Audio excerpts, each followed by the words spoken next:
అందరికీ శనార్థి ఆడలకు మంగళారతి. ముందుగా ఏముంటాయి మన ముచ్చట్ల నెత్తిరాతల గీతలే కదా, చూడు హెడ్లైన్స్. ఇంటామెతోని సీఎంను కలిసిండు పట్నం మహేందర్ రెడ్డి గారు. ముసిముసిగా నవ్వుకుంటా మాట్లాడిండు ముఖ్యమంత్రి సారు. బీఆర్ఎస్ వాళ్లకు కాంగ్రెస్ లీడర్లు అస్సలకే ఇస్తలేరట సందు. ఆటో డ్రైవర్ల కోసం ఆందోళన చేసిర్రు తెలంగాణ అసెంబ్లీ ముందు. సీఎం జగన్మోహన్ రెడ్డి అస్సలకే కాదట పులివెందుల పులి. నమ్మి ఓట్లేసి గెలిపించినందుకు ఆంధ్ర ప్రజలు అయ్యిండ్రట బలి. ఆర్టీసీ ప్రీ బస్సు పుణ్యానం ఉంటలేదట ఆటో డ్రైవర్ల ఇండ్లల్ల గాసం. పల్లాగారు 3 డిమాండ్లు పెట్టిండట వాళ్ళ బతుకుదెరువు కోసం. ఆటో డ్రైవర్లను బరాబ్బర్ ఆదుకుంటామంటుండు మంత్రి పొన్నం. కాంగ్రెస్ సర్కారు ఒకటే వాళ్లకు కడుపు నిండా పెడతదట అన్నం. బీఆర్ఎస్ ఎమ్మెల్సీ పట్నం మహేందర్ రెడ్డి ఇంటామెను ఎంటబెట్టుకుని పోయి మళ్ళీ ముఖ్యమంత్రి రేవంత్ రెడ్డి సార్ను కలిసిండు. కాంగ్రెస్ అధికారంలోకి వచ్చుడేమో కానీ బీఆర్ఎస్ లీడర్లు బాగానే మంది కాంగ్రెస్ లీడర్లు ఉండే కార్యాలయాలకు పోయి కలుస్తున్నారంటే ఏదో కథకే ఉన్నది. జగ్గారెడ్డి సారేమో సీదా 20 మంది ఎమ్మెల్యేలు చేయబోతున్నారా అని.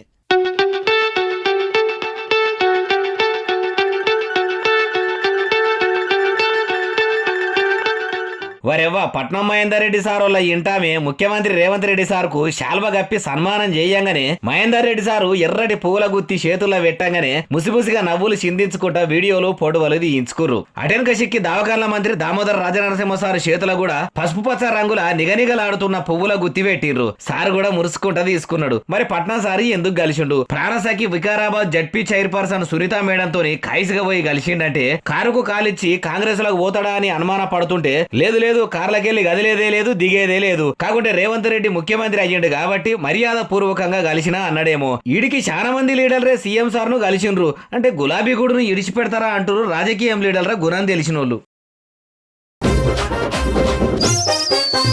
కారు పార్టీ ఎమ్మెల్యేలు ఎమ్మెల్సీలు అంతా కూడా ఆటోల్లో అసెంబ్లీకి ప్రయాణం కట్టిర్రు. అవి ఆ ముచ్చటెరగానే రక్షక భటులు రంగంలోకి దిగిర్రు. లోపలికి మీరు అట్లా పోవద్దని పోలీసులు. మేము ఎట్లా పోతే మీకెందుకు, మేము ఆటో రిక్షాల తరపున అడిగేందుకు అసెంబ్లీకి వచ్చినామని బీఆర్ఎస్ లీడర్లు. అసెంబ్లీ కాడ అంతా ఆగమాగం చందనే ఉన్నది.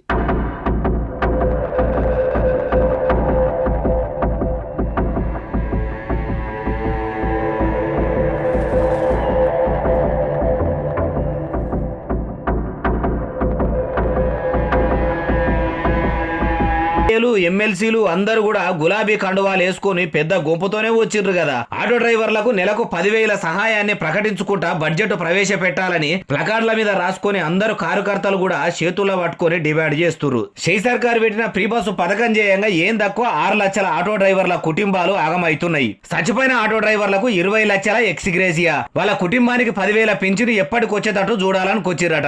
రక్షక బడులేమో అసెంబ్లీ ముంగట రచ్చ చేయకుండ్రి అనుడు. అగో ఆటో డ్రైవర్ల బతుకులు ఆగమవుతుంటే అడగకుండా ఎందుకుంటామని బీఆర్ఎస్ వాళ్ళు అన్నారు. చూసిండ్రా అధికారంలో ఉన్నప్పుడు ఎట్లుండేటోళ్ళు ఇప్పుడు అసెంబ్లీ ముంగట ఎట్లున్నారు అంటారు కార్యకర్తలను ఇట్లా చూసినోళ్ళు.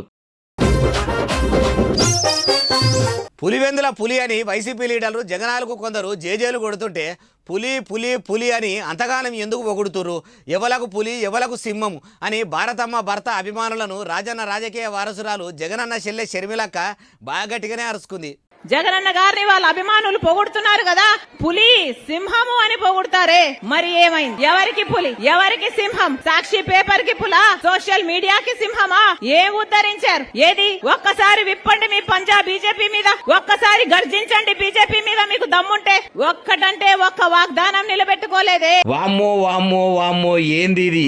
1-2 మాటలనే అభిమానుల గాడుపు తుస్సుమని తీసేసింది కదా. ఏం ఉద్ధరించిండని పులి. నిజంగా పులో సింహము అయితే ఒక్కటంటే ఒకటే పారి బీజేపీ మీద పంజా ఇప్పమంటుంది. అంతేకాదు ఇచ్చిన మాట నిలబెట్టుకోకుంటే ఆంధ్ర రాష్ట్ర ద్రోవులుగా మిగిలిపోరా? చరిత్ర మిమ్మల్ని క్షమిస్తుందా? ఏం శాతనైంది? ఏమన్నా అంటే బెదిరింపులు, చెవులతోని ఇనరాని నోటితోని అనరాని మాటలు అనుడు. సొంత ఆడబిడ్డల్నే బజారుకు ఇడిచేంత గలీజోళ్ళు. తోడబుట్టిన చెల్లె అని కూడా చూడకుండా తోడేలు లెక్క ఎత్తి పొడుస్తుండ్రు. ఇదేనా శాతనవ్వుడంటే? పోలవరం సాధించుడు శాత కాదు, ఇది పరిపాలన అంటారా దిక్మల పాలన అంటారా అని ఆమె అన్న మాటలు రాస్తే రామ్ గోపాల్ వర్మ సినిమానే అయ్యేటట్టుంది. పోలీసారు చూస్తే మటుకు పుణ్యానికే సినిమా తీస్తాడు కావచ్చు అంటారు ఈ ముచ్చట తెలిసినోళ్ళు. పులివెందుల పులిబిడ్డ అయితే పోయి నరేంద్ర మోడీ ముందట దమ్ము చూపెట్టాలని చెల్లె షర్మిలక్క షరతు కట్టిన ముచ్చట జగన్మోహన్ రెడ్డి సార్ చెవుల పడ్డదా అయింది. అమ్మా నా తోడబుట్టిన చెల్లెనే నా దమ్ము ధైర్యం లెక్క పెడుతుంది అనుకున్నాడో ఏమో కానీ ఏపీ ముఖ్యమంత్రి ప్రధానమంత్రిని నరేంద్ర మోడీ సార్ను కలిసేందుకు పార్లమెంటుకు పోయిండట. మరి మోడీ సార్తో ఏం మాట్లాడిండు ఏం కథ అంతా అరుచుకుందాం పారి. అగో చూసినావా ముసిముసిగా నవ్వుకుంటా రెండు చెయ్యిలు జోడించి దండాలు పెట్టుకుంటా ముంగడికి సాగుతుంటే ఎంట ఎంపీ విజయసాయిరెడ్డి సార్ కూడా నడిచిండు. రాజన్న పుత్రరత్నము ఆపతి సంపదని అరుచుకునేందుకు పోయినా గాని ముఖం మీద నవ్వును మాత్రం చెదరనియ్యాడు. చెంపలు కూడా అంతసేపు నవ్వినట్టు పెడితే నొయ్యయో అది అట్లున్నది గాని మోడీ సార్ తారికి పోంగనే ఏం జగన్మోహన్ రెడ్డి బాగున్నావా అంటే ఏం బాగుండు సారు, ఓ దిక్కు చంద్రాలు ఇంకో దిక్కు మా చెల్లె షర్మిల ఓ మలకస అపరిస్తుండ్రు, మీ బీజేపీలే ఏమంటలేరా అని అడగవచ్చు. మరి ఇప్పుడు ఏపీలో ఎట్లున్నది అంటే ఎత్తేసి మొత్తుకున్నట్టే ఉన్నది, ఏం చక్కదనం లేదు. మా చెల్లెనాన్న అయితే జీకు పట్టుకున్నట్టే పట్టుకుంది, జనిగే లెక్క పట్టిందంటే ఇడిచిపెడతలేదు, ఉడుం పట్టే పట్టింది. పులి సింహంతోనే నా అభిమానులు నన్ను పోలుస్తుంటే పిల్లుతోని ఈమె పోల్చే కాడికి వచ్చిందని కూడా చెప్పి ఉండొచ్చు. నువ్వు నిజంగా పులివి సింహానివే అయితే మోడీని కలువమన్నది, అందుకే కలిసేదందుకు వచ్చినా అని చెప్పిండో ఏమో గాని కలిసినాక ఏం తక్కువ 25 నిమిషాలు మాట్లాడిండట ఏపీ గురించి.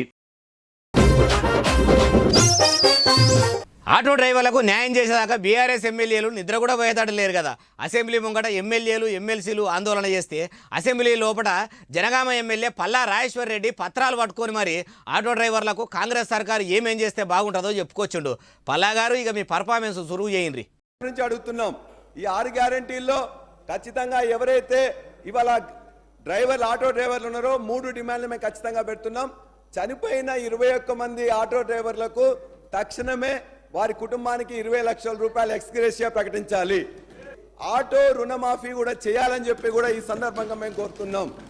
మీరు చెప్పే 12,000 రూపాయలు సంవత్సరానికి ఎక్కడా సరిపోదు కాబట్టి నెలకు 10,000 రూపాయలు ఇచ్చినట్లయితే 6.5 లక్షల కుటుంబాలు బాగైతే అని చెప్పేసి ఇది 3వ డిమాండ్గా మీ ద్వారా ఇవాళ ప్రభుత్వానికి పెడతా ఉన్నాం. చచ్చిపోయిన 21 కుటుంబాలకు ఒక్కొక్కలకు 20 లక్షలు, రైతు రుణమాఫీ లెక్క ఆటో రుణమాఫీ, అట్లనే నెలకు 10,000 రూపాయల సర్కారు సాయం చేస్తే ఆటో డ్రైవర్ల బతుకులు బాగుపడతాయట. 3 డిమాండ్లు ముద్దుగానే పెడుతుండ్రు పల్లా గారు. ఇంకా మాలాస్క రంగాల మీద ఆధారపడ్డోళ్ళు కూడా తెలంగాణలో ఉన్నారు. ఆటో డ్రైవర్ల కంటే అద్మానంగా బతుకులు ఎల్లదీస్తుండ్రు. మరి వాళ్ళ ముచ్చట ఏంది సారు, వాళ్ళు కూడా మీకు ఓట్లేస్తేనే మీరు ఎమ్మెల్యే గెలిచిరు కదా అంటున్నారు. అసెంబ్లీలో సారిట్లా మాట్లాడుతుంటే చూసినోళ్ళు.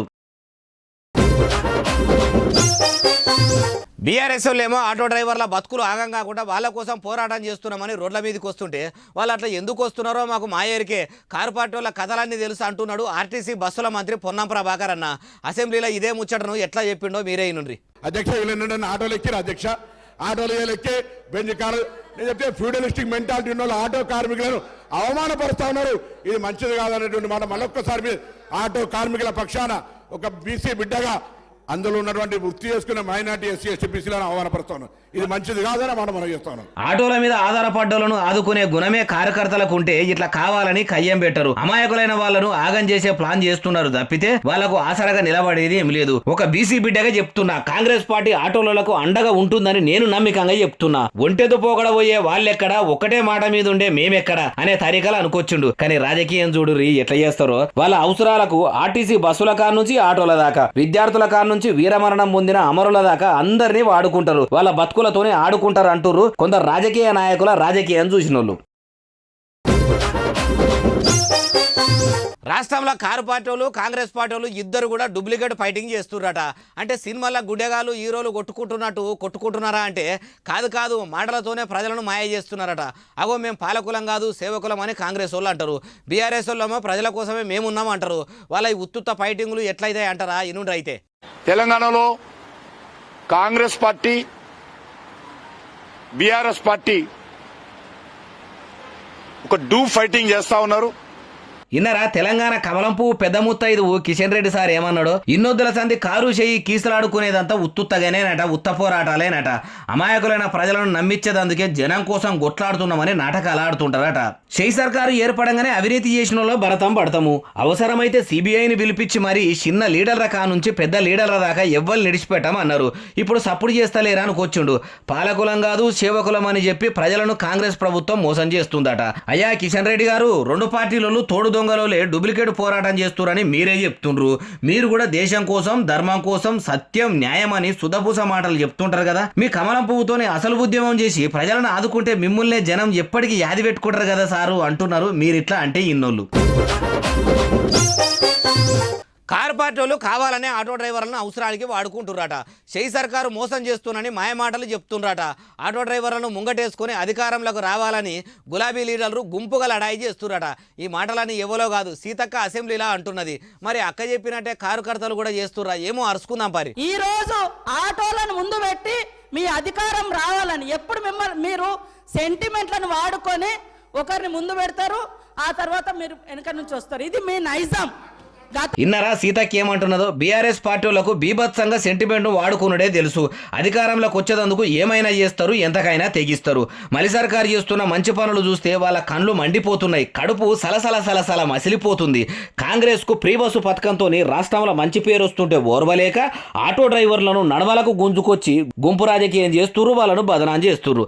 రాష్ట్రం కోసం రామగోసపడుతున్న టైంలో అందరినీ ఆగమాగం చేసిన లీడర్లు ఎవరో, నియతిగా తెలంగాణ కోసం కొట్లాడిన వాళ్ళు ఎవరో మా తెలుసు. అమాయక తెలంగాణ బిడ్డల పానాలు అన్యాయంగా పోయేదందుకు కారణం కూడా ఎవరో తెలుసు అనుకొచ్చింది.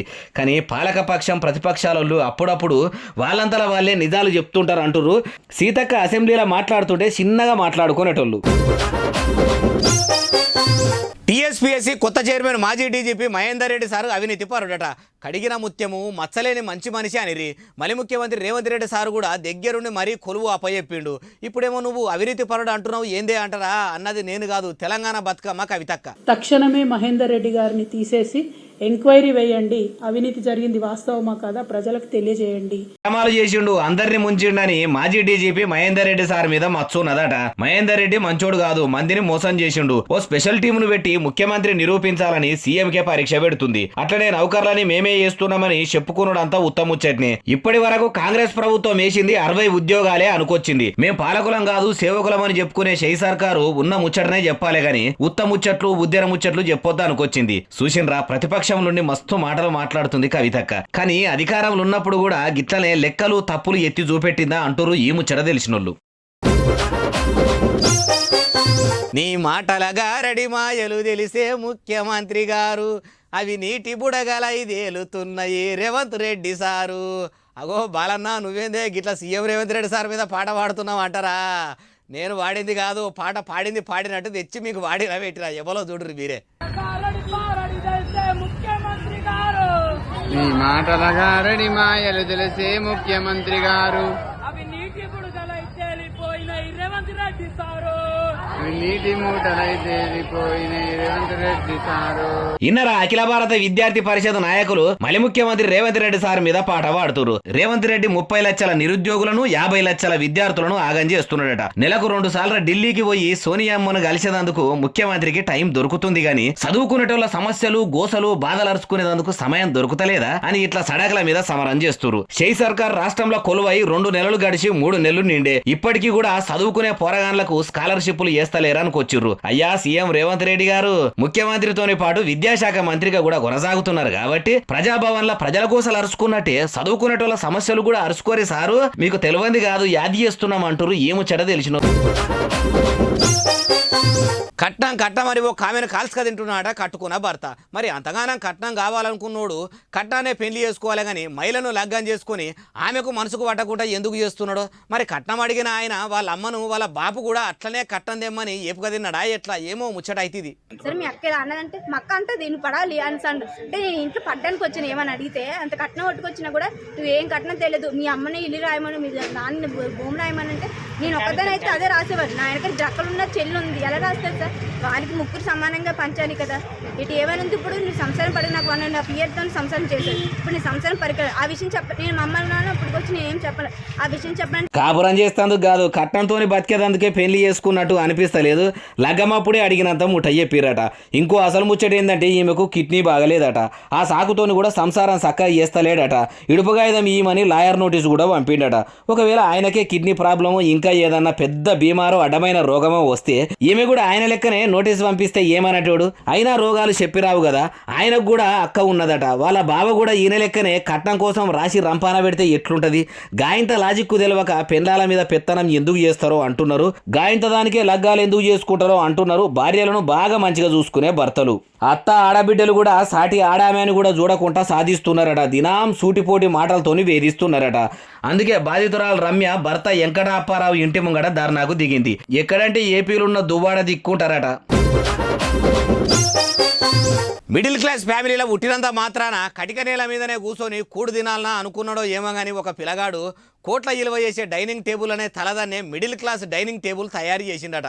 అది చూసిన వాళ్ళంతా వారేవా ఏమన్నా చేసిండా అని సోషల్ మీడియాలో సైకిల్ పై దింపినట్టే దింపుతురు. మీరు కూడా చూడరు ఎట్లున్నదో చూసి చెప్పురి మరి.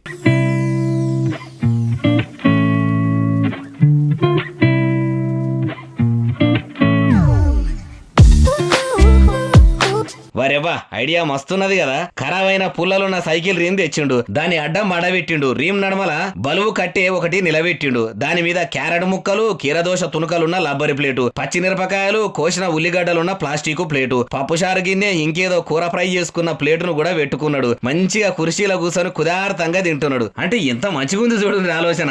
మళ్ళా అవి అందకుంటే ఎట్లా అనుకోని సైకిల్ పై తిరిగేటట్టు ప్లాన్ చేసుకున్నాడు. చల్లగా చల్లబడుతున్నాడు. ఐడియా మస్తున్నది కదా. ఖర్చు లేకుండా తెలివితోని కూడా కొన్ని అవసరానికి వచ్చేటి తయారు చేసుకోవచ్చు అని ఇంటర్నెట్ లో ఈ వీడియోను ఎరుగా మరుగా దింపుకుంటా కామెంట్ల మీద కామెంట్లు పెడుతురు, లైకుల మీద లైకులు చేస్తురు. ఇగో ఇవి అలా తెచ్చిన ముచ్చట ఎట్లున్నాయి అసలు ఉన్నాయిలే మళ్ళీ తెస్తానే ఉంటా. మీరు మాత్రం ఎస్ఎస్సి డిజిటల్ను బాగా చూస్తారు, బాగా కామెంట్లు చేస్తారు, బాగా లైకులు చేస్తారు. ఇంకా లైకులు కామెంట్లు చేయరు, సబ్స్క్రైబ్ చేయరు. ఉంటా మరి. సెలవు శనార్థి దండం.